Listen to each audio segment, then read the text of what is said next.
Did you know that the mosquito dunks that you use in the pool or in the ponds to reduce mosquito eggs worked for fungus gnats?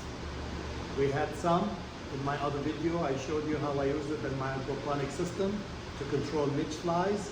And we use the pellets here, and now we have a lot less fungus gnats flying around.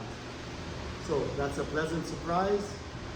Mosquito dunks is a BT based chemical, and that kills all the larvae or all the insect that's at the larvae stage, okay, worm stage. So it works on mosquito dunks.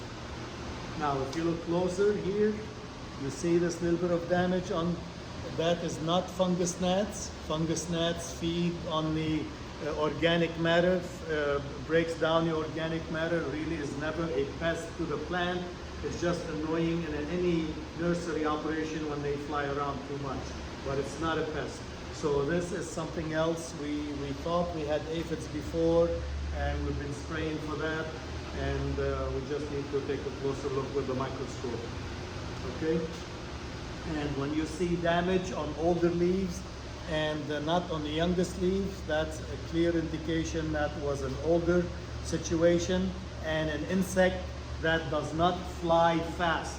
So my instinct tells me it's an aphid or a mite that has not had time to move fast to the youngest leaf and infect them yet. If the damage is everywhere, then it's a flying insect, flies and lays eggs everywhere, and the damage is everywhere.